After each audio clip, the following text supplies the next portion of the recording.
estava lendo, já alinhavando umas ideias, mas de repente me veio assim um desejo de fazer estudo sobre humildade.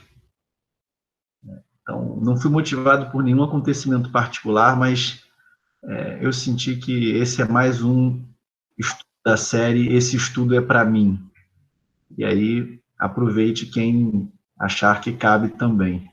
Mas eu senti muito desejo de estudar essa parte sobre humildade, porque humildade é uma virtude fundamental para a aquisição de todas as outras e, de um modo geral, é algo que nós temos muita dificuldade em desenvolver. Né? Falo por mim.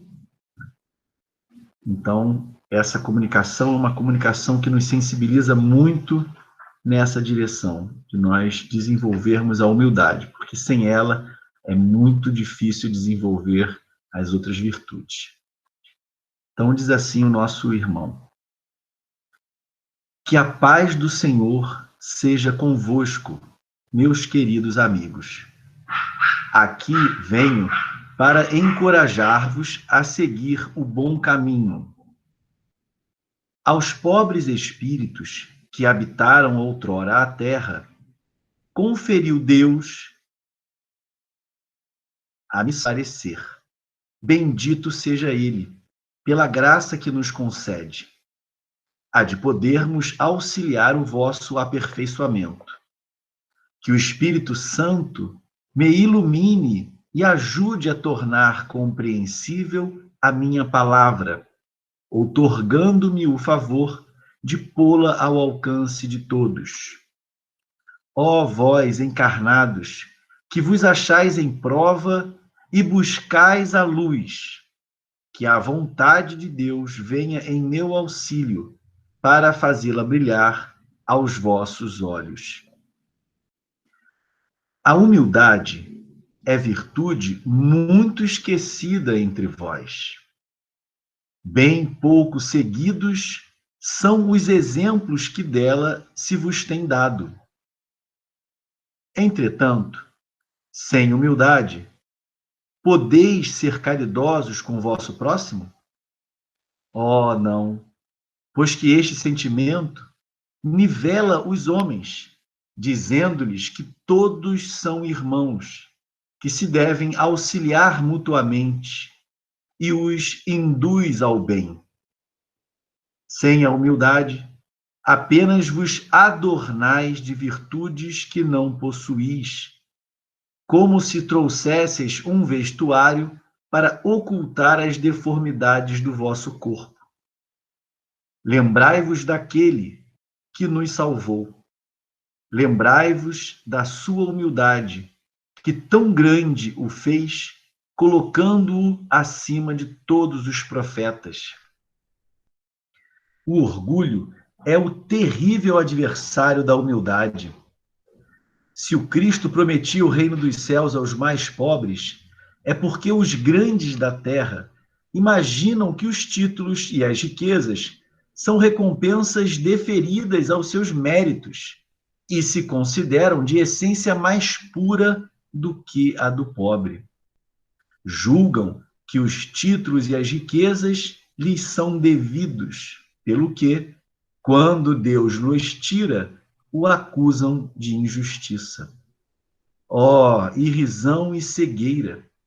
Pois então, Deus vos distingue pelos corpos? O envoltório do pobre não é o mesmo que o do rico? Terá o Criador feito duas espécies de homens?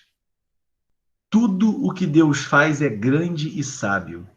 Não lhe atribuais nunca as ideias que os vossos cérebros orgulhosos engendram.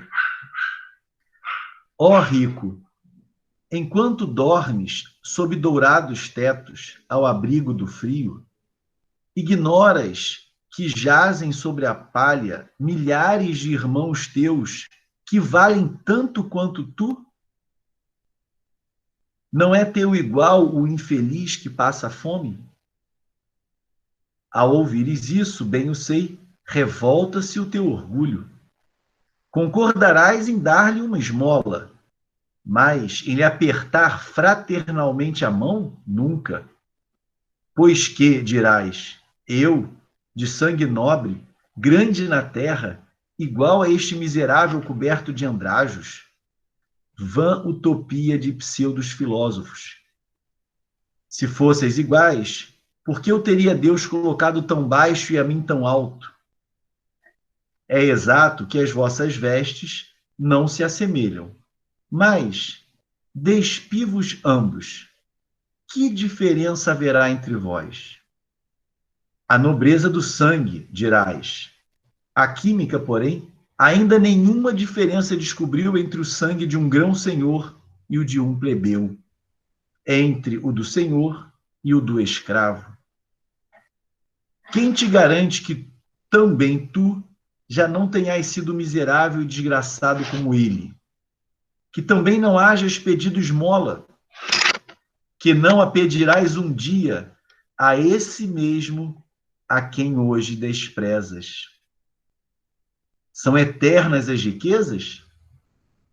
Não desaparecem quando se extingue o corpo, envoltório perecível do teu espírito? Ah, lança sobre ti um pouco de humildade. Põe os olhos, afinal, na realidade das coisas deste mundo, sobre o que dá lugar ao engrandecimento e ao rebaixamento no outro. Lembra-te de que a morte não te poupará como a nenhum homem, que os teus títulos não te preservarão do seu golpe, que ela te poderá ferir amanhã, hoje, a qualquer hora. Se te enterras no teu orgulho, ó, quanto então te lamento, pois bem digno de compaixão serás. Orgulhosos, eres antes de serdes nobres e poderosos. Talvez estivesseis abaixo do último dos vossos criados. Curvai, portanto, as vossas frontes altaneiras, que Deus pode fazer se abaixem, justo no momento em que mais as elevardes. Na balança divina, são iguais todos os homens. Só as virtudes os distinguem aos olhos de Deus. São da mesma essência todos os espíritos e formados de igual massa todos os corpos. Em nada os modificam os vossos títulos e os vossos nomes. Eles permanecerão no túmulo e de modo nenhum contribuirão para que gozeis da ventura dos eleitos. Estes, na caridade e na humildade, é que têm seus títulos de nobreza. Pobre criatura, és mãe, teus filhos sofrem, sentem frio, têm fome, e tu vais, curvada ao peso da tua cruz, humilhar-te para lhes conseguires um pedaço de pão. Ó, inclino-me diante de ti. Quão nobremente santa és e quão grande aos meus olhos. Espera e ora. A felicidade ainda não é deste mundo. Aos pobres oprimidos que nele confiam, concede Deus o reino dos céus. E tu, donzela, pobre criança lançada ao trabalho, às privações, por que esses tristes pensamentos? Por que choras? Dirige a Deus, piedoso e sereno, o teu olhar. Ele dá alimento aos passarinhos. Tem-lhe confiança. Ele não te abandonará. O ruído das festas, dos prazeres do mundo, faz bater-te o coração. Também desejaras adornar de flores os teus cabelos e misturar-te com os venturosos da terra. Dizes de ti para contigo que, como essas mulheres que vês passar, despreocupadas e risonhas, também poderias ser rica. Ó, cala-te, criança. Se soubesses quantas lágrimas e dores inomináveis se ocultam sob esses vestidos recamados? Quantos soluços são abafados pelos sons dessa orquestra rumorosa? Preferirias o teu humilde retiro e a tua pobreza. Conserva-te pura aos olhos de Deus, se não queres que o teu anjo guardião para o seu seio volte, cobrindo o semblante com as suas brancas asas e deixando-te com os teus remorsos, sem guia, sem amparo, neste mundo onde ficarias perdida a aguardar a punição no outro. Todos vós que dos homens sofreis injustiças, sede indulgentes para as faltas dos vossos irmãos, ponderando que também vós não vos achais isentos de culpas. É isso caridade, mas é igualmente humildade.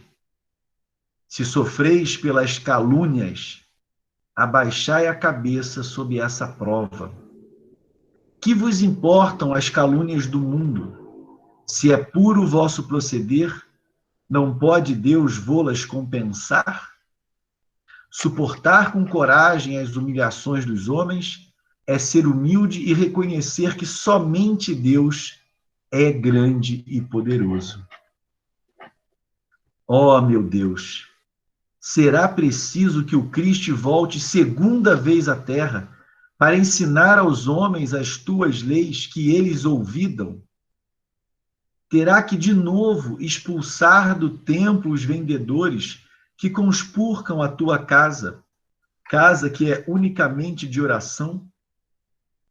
E, quem sabe, ó homens, se o não renegaríeis como outrora, caso Deus vos concedesse essa graça. Chamar-lhe-íeis blasfemador, porque abateria o orgulho dos modernos fariseus. É bem possível que o fizesseis perlustrar novamente o caminho do Gólgota. Quando Moisés subiu ao monte Sinai para receber os mandamentos de Deus, o povo de Israel, entregue a si mesmo, abandonou o Deus verdadeiro. Homens e mulheres deram o ouro e as joias que possuíam para que se construísse um ídolo que entraram a adorar. Vós outros, homens civilizados, os imitais. O Cristo vos legou a sua doutrina, deu-vos o exemplo de todas as virtudes, e tudo abandonastes, exemplos e preceitos, concorrendo para isso com as vossas paixões, fizestes um Deus a vosso jeito, segundo uns, terrível e sanguinário, segundo outros, aliado dos interesses do mundo.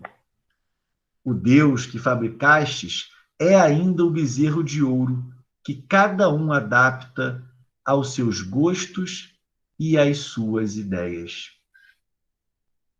Despertai, meus irmãos, meus amigos, que a voz dos Espíritos ecoe nos vossos corações. Sede generosos e caridosos, sem ostentação. Isto é, fazei o bem com humildade. Que cada um proceda pouco a pouco à demolição dos altares que todos ergueram ao orgulho. Numa palavra, sede verdadeiros cristãos e tereis o reino da verdade. Não continueis a duvidar da bondade de Deus, quando dela vos dá ele tantas provas.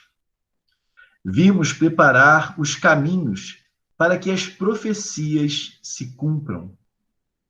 Quando o Senhor vos der uma manifestação mais retumbante da sua clemência, que o enviado celeste já vos encontre formando uma grande família.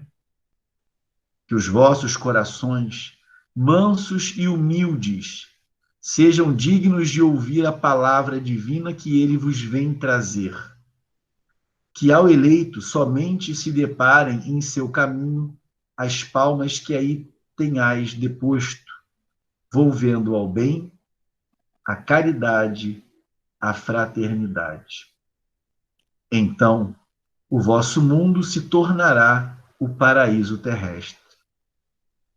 Mas, se permanecerdes insensíveis à voz dos espíritos enviados para depurar e renovar a vossa sociedade civilizada, rica de ciências, mas, no entanto, tão pobre de bons sentimentos, então não nos restará senão chorar e gemer pela vossa sorte. Mas não, assim não será.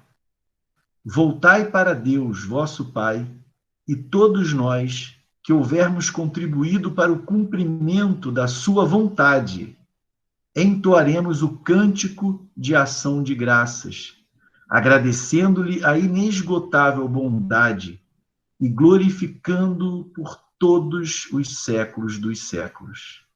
Assim seja. Lacordaire, Constantina, 1863.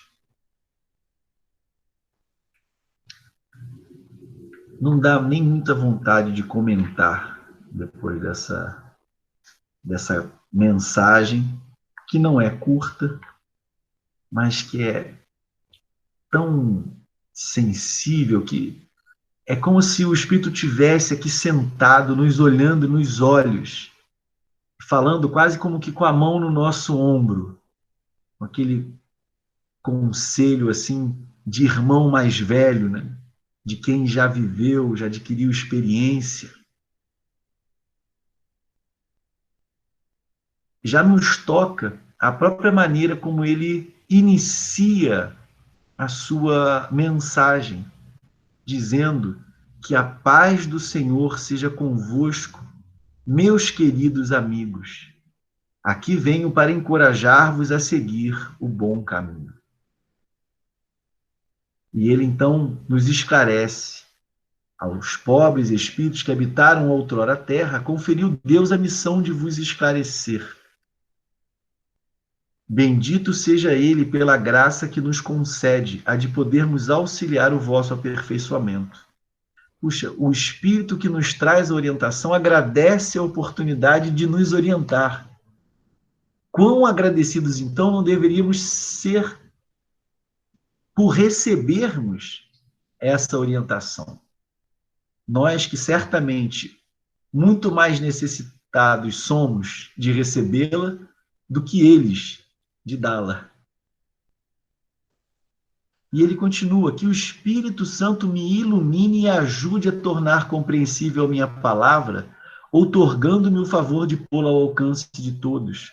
Ele já começa a comunicação dando um exemplo daquilo a que ele nos vai exortar, um exemplo de humildade, reconhecendo a sua limitação e solicitando o auxílio do alto para bem cumprir a sua tarefa. Ó, vós encarnados, que vos achais em prova, ou seja, todos nós, quem de nós não estamos em provas? Ó, vós encarnados, que vos achais em prova e buscais a luz, que a vontade de Deus venha em meu auxílio para fazê-la brilhar aos vossos olhos. Porque é nisso que consiste a nossa felicidade, em cumprirmos a vontade de Deus. Então, esse Espírito amigo vem solicitar o Espírito Santo que o ilumine, que o inspire, para que ele consiga fazer brilhar diante dos nossos olhos a vontade de Deus, para que assim, conhecendo-a e cumprindo-a, construamos nós a nossa felicidade, a nossa plenitude, para conquistarmos a paz que nós tanto almejamos. E aí ele diz: a humildade é virtude muito esquecida entre vós. Bem poucos seguidos são os exemplos que dela se vos tem dado. Então, não é por falta de exemplos que nós não exercitamos a humildade. É porque possuímos o nosso coração ainda muito abarrotado do seu oposto, que é o orgulho. Então ele diz: entretanto, sem humildade, podeis ser caridosos com o vosso próximo? Mesmo quando atendo o meu irmão necessitado, é possível que esse atendimento seja verdadeiramente caridoso se eu alimento em mim a pretensão de superioridade? Porque aquele a quem hoje estendemos a nossa mão para fornecer um alimento, um recurso monetário, um agasalho, uma ajuda de qualquer tipo, encontra-se circunstancialmente numa condição de inferioridade social, não necessariamente moral.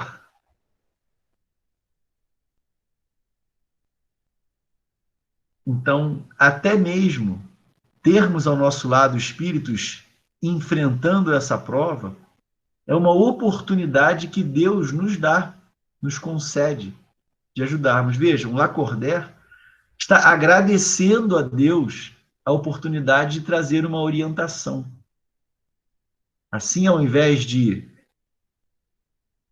nos lançarmos às nossas supostas ações caridosas, esperando o reconhecimento alheio, esperando recebermos um agradecimento, nós é que deveríamos agradecer a Deus a oportunidade de exercitarmos as nossas virtudes ou de desenvolvermos as nossas virtudes, olhando para aqueles que não necessariamente inferiores a nós do ponto de vista moral, do ponto de vista espiritual, mas que por uma condição circunstancial encontram-se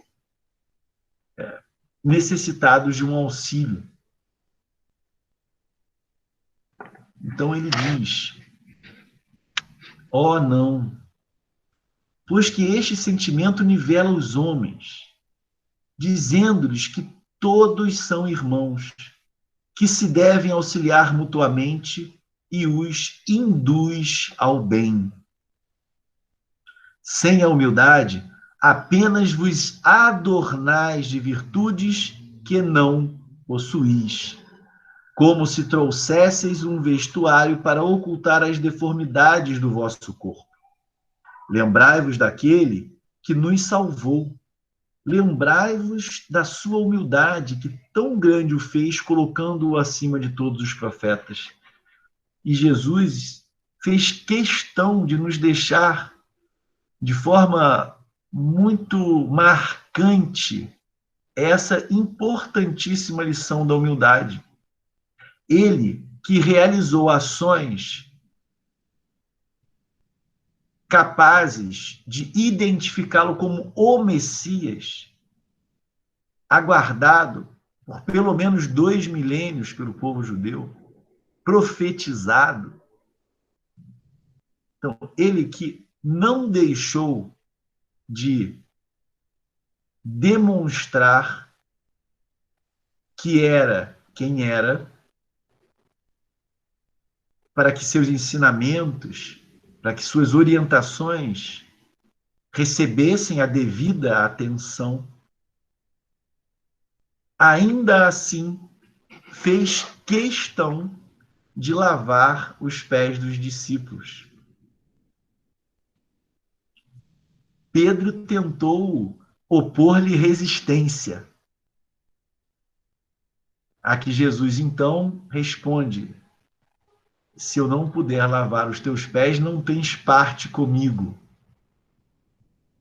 Aí o Pedro, então, pode me lavar, lava lá o cabeça, a mão. Não, eu vou lavar o seu pé. Então, o Pedro já estava querendo comandar também. Falou, não, calma, eu só quero lavar os seus pés. Fez questão de lavar os pés. Então, imagina o Espírito. Ninguém que pisou aqui na Terra, em época alguma, se aproxima do que representa Jesus em termos de evolução moral. As personalidades que maior admiração nos provocam, em qualquer época da humanidade, por qualquer motivo, estão muito atrás ainda da grandiosidade, da elevação do Cristo. A sua própria vinda à Terra, envergando um corpo como o nosso, já foi uma imensa lição de humildade. Mas ele não só fez isso, fez questão de nascer numa manjedoura entre os animais. E mesmo após ter dado provas da sua natureza superior, de que era ele o Messias prometido, ainda assim fez questão de lavar os pés. Então, não podemos dizer que Jesus considerava a humildade uma lição de pequena importância. De modo algum. Muitos outros exemplos, muitas outras passagens de sua vida serviriam para reforçar a ideia de que o Cristo considerava a humildade uma virtude essencial para nós. Então ele disse: aquele que quiser ser o maior, que sirva aos outros, faça-se o menor. E ele próprio deu exemplos da humildade. Então,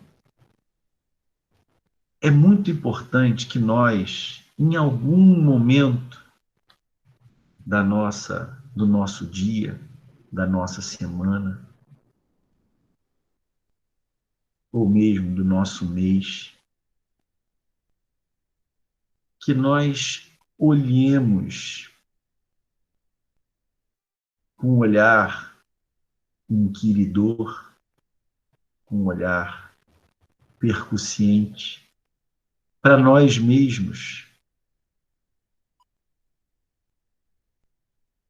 procurando enxergar, desvelar aquilo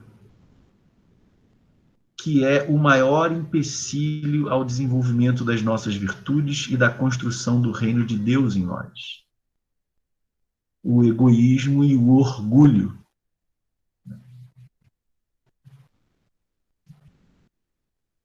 Não é uma tarefa muito fácil, mas é uma tarefa essencial. Porque se eu não sou humilde, eu não sinto a mesma necessidade de modificação. É interessante, eu me lembro na nossa querida e saudosa Dona Eva, foi a pessoa que me apresentou no meu primeiro ano a primeira reunião de ESG da minha vida na agremiação. Teve aquela dinâmica de conversar com uma pessoa e uma apresentava a outra para o grupo. Era a minha primeira reunião do ESG na agremiação. Então, isso deve ter sido lá para março de 1995. E aí a minha dupla foi a Dona Eva. E ela, então, me apresentou para o grupo de ESG lá. E durante esses anos que nós passamos lá, né, tivemos notícia de que a Dona Eva, quando chegou, muito antes de mim, né, quando ela chegou e lá no estudo, quando estudaram lá categorias dos espíritos, né? Ela se posicionou lá numa determinada categoria. E algum tempo depois ela se queixou no grupo, falou, poxa, mas é estranho, depois que eu virei espírita parece que eu fui piorando, porque cada vez que o estudo era feito ela se colocava numa categoria mais baixa. Mas o fato é que não, nós não nos tornamos piores quando estudamos o espiritismo, nós passamos a nos conhecer melhor. Então, o que cai não é a nossa condição espiritual, porque a gente sabe que o espírito não retrograda, né? O que cai é a ilusão que nós tínhamos de que éramos algo que nós, de fato, não somos ainda. Então, na verdade, essa sensação de ter se tornado pior, para mim, é um indício de melhora, porque significa que a humildade foi aparecendo, né? Então, a pessoa vai perdendo aquela pompa, aquela impressão de ser já superior, né? A pessoa vai reconhecendo as suas dificuldades, e é necessária humildade para isso. Então, a gente acha muito confortável apontar o dedo para os outros, né? E reclamar das dificuldades do outro, e se revoltar, né? Se indignar, né? Mas a gente não é tão corajoso assim quando é para fazer isso com a gente, né? Prefere não olhar tão profundamente, né? Que de algum modo parece que algo nos diz que a gente não vai encontrar só coisa boa. Mas é preciso essa coragem, porque eu não vou modificar algo que eu não reconheço que existe em mim e que precisa ser reformado, né? Então, a humildade é essencial para isso. Muito importante. A humildade também, ela tem um efeito muitíssimo salutar, não só, até agora, mais ou menos, desenvolvi a ideia do seu relacionamento com você mesmo, mas a humildade tem um efeito absolutamente salutar no nosso relacionamento com os outros, né? Como é mais confortável, como é mais agradável, né? É mais leve conviver com pessoas humildes do que conviver com pessoas cheias de si, arrogantes, orgulhosas, né? Então, se nós desenvolvemos em nós a humildade, nós nos tornamos essa pessoa que os outros gostam de ter por perto, né? Porque a humildade nos inclina à indulgência. Se eu reconheço a minha pequenez, eu sou muito menos disposto a ficar apontando o dedo para o outro, a ficar esquadrinhando as dificuldades do outro. Então, a humildade, ela nos inclina à tolerância, ela nos inclina ao perdão, nos inclina à paciência. Ou seja, tudo aquilo que faz de nós melhores companhias para aqueles que conosco convivem. Isso certamente tornará a nossa vida melhor. Nós vamos ajudar as pessoas e vamos também evitar com isso problemas desnecessários. A vida já reserva muitos problemas para nós. O nosso orgulho, né, a nossa pompa, a nossa arrogância, só fazem atrair mais problemas para a nossa vida. Só fazem atrair a chateação do outro, né, a crítica, né, a disputa. Ao passo que, se eu me coloco diante do outro com humildade, uma humildade sincera, porque é muito ruim você também perceber que o outro tem uma humildade fingida, né, que fica se fazendo de bonzinho, de paciente na sua frente, mas você sabe que por trás a história é outra. Isso é muito ruim. Mas se o outro olha para nós e enxerga em nós uma postura sinceramente humilde, né? Então você está lá no seu local de trabalho, né? Há outras pessoas que executam a mesma tarefa que você. Então, há muitos profissionais que estão o tempo inteiro se dando tapinha nas costas e vendendo a sua eficiência, não é? Como eles fazem tudo melhor do que os outros. Não é, isso não é muito agradável, né? Mas é muito legal quando você, junto dos seus pares, está sempre valorizando as experiência. Puxa, que legal isso como você fez assim. Poxa, me conta aí, como é que você faz isso? Poxa, funciona bem, né? Eu vou experimentar também. Poxa, obrigado, hein, por me ajudar e tal. Isso atrai, as pessoas, elas ficam assim, menos na defensiva contigo, sentem que pode confiar que você não está ali para puxar o tapete, para parecer melhor do que elas, mas para combinar esforços, né, para somar, para crescer junto, né? E a nossa vida, ela já nos reserva muitas dificuldades, porque nós tornamos essas dificuldades necessárias. O espírito, para crescer, precisa enfrentar dificuldades, senão não se desenvolve. Mas a nossa relutância em si, bom, aumenta a necessidade de dificuldades, né? E essas escolhas equivocadas eu já fiz antes, não tem como desfazer. Então, na nossa vida de hoje, nós já vamos colher, né, muitas consequências de escolhas equivocadas que nós fizemos no passado. Então, fazer boas escolhas no presente faz com que nós não pesemos a carga de sofrimento além do que é necessário, né? Então, eu já vou ter que passar por alguns dissabores nessa vida. Eu já vou colher alguns frutos amargos de erros do passado. Colocar-me com humildade diante disso, diante de Deus, diante da minha família, diante dos meus colegas de trabalho, né, diante das pessoas com quem eu convivo, vai certamente atrair simpatia, né, e vai ter mais gente procurando te sustentar, né, e te dar forças e te animar nas dificuldades do que pensando assim, tá vendo? Bem feito, ainda bem, ó, sua hora chegou. Né? Então, puxa, ano passado eu tive Covid e cheguei a ficar internado 3 dias, né? E aí a Elisa ficou com o meu celular nesse período. Depois ela falou, poxa, não contava mais tanta mensagem que eu tinha que ficar respondendo e tudo. As pessoas estavam preocupadas, pessoas que desejam o meu bem. E pessoas a quem eu espero eu tenha tratado da mesma maneira, não é?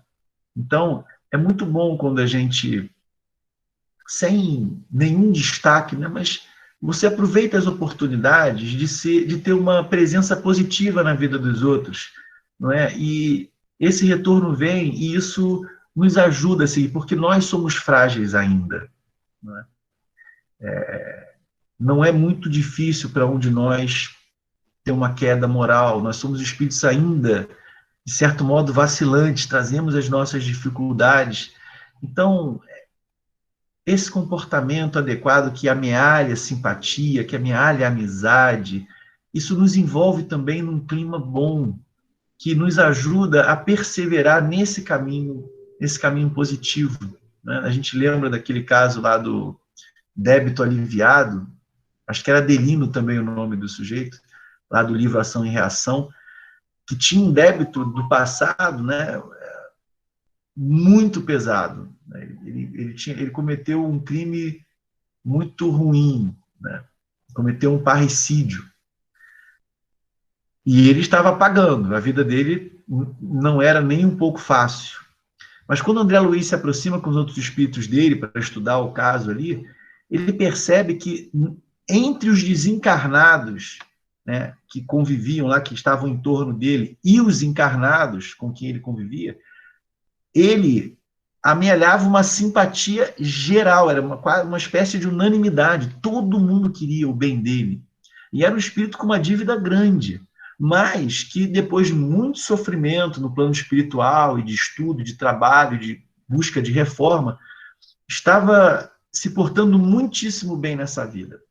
E apesar das grandes dores, das grandes lutas com que ele se encontrava a braços, essa postura estava amealhando muita simpatia em torno dele, né?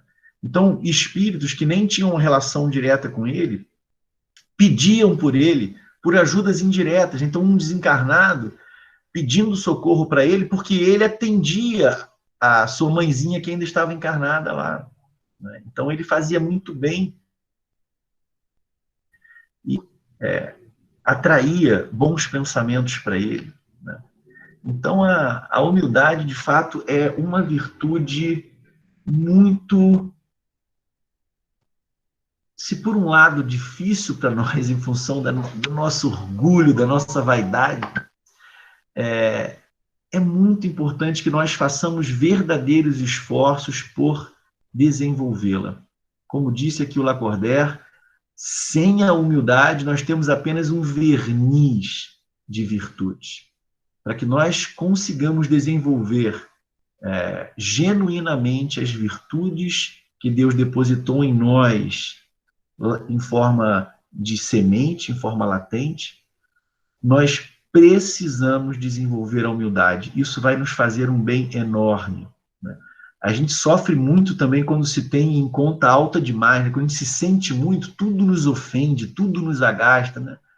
Quando você olha para você com um sentimento de humildade, você pensa, puxa, tanta gente passa por coisa pior, por que eu não posso passar por isso aqui também, né? Não vou fazer disso grandes coisas, e vai tocando a vida, e vai fazendo as coisinhas do jeito que você tem que fazer, cumprindo os seus deveres. É uma vida mais simples, você não tem, né, grandes expectativas, você não quer destaque, não quer aparecer, você quer viver a sua vida, fazer as suas coisas, dar conta das suas tarefas, ser positivo na vida dos outros.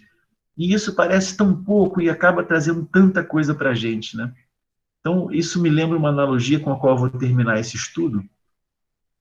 Alguns anos atrás, começaram a realizar exames internacionais de educação, né? Então, as crianças do mundo inteiro eram testadas e esse exame trouxe resultados muito surpreendentes, porque a expectativa era que os Estados Unidos, Alemanha, França, Japão fossem ter um desempenho lá em cima, né? E alguns desses países tiveram um desempenho muito ruim. E quem é que apareceu lá em cima? Foi a Finlândia. E aí o pessoal ficou muito interessado. Puxa, o que será que esse pessoal faz lá na Finlândia? Aqui no Brasil, a escola, a gente vive inventando moda, né? Aí um monte de tecnologia, toda hora tem uma teoria nova, faz assim, faz assado. Aí o pessoal foi ver lá, mais aula, né? Aumenta a carga horária, faz atividade extra e trabalho, um monte de coisa. Aí foram pesquisar, puxa, por que as crianças na Finlândia vão tão bem nesses exames, né? E aí foram olhar lá, eles fazem aquele feijão com arroz muito bem feito. Eles não estão inventando a roda. A carga horária não é muito pesada, eles quase não têm dever de casa para fazer, mas o que eles fazem com consistência. Então, é um trabalho simples, não tem nada mirabolante, mas o que eles fazem bem feito, eles fazem com consistência. A gente, às vezes, fica querendo abraçar o mundo, inventa um monte de firula, e o que importa a gente não faz direito. Então, e eles ficaram surpresos também. Eles também tinham expectativa que outros países mais, né, de maior destaque foram se colocar. Então, interessante que antes até era comum que pessoas, né, não só da Finlândia, mas do mundo todo, fossem buscar nesses grandes centros culturais, né, França, Estados Unidos, Inglaterra, Alemanha, fosse buscar orientação. E, de repente, o pessoal começou a ir lá na Finlândia para pegar orientação, né? E aí descobriu que a coisa não é complicada. Assim como a doutrina do Cristo, né? Não tem que fazer faculdade de teologia, ler um monte de coisa para entender a mensagem. A mensagem do Cristo é simples, né? O que nos falta é a vontade de realizá-la em nós, né? E aí a gente fica criando um monte de justificativa, de desculpa, para torcer as coisas e continuar do jeito que a gente é.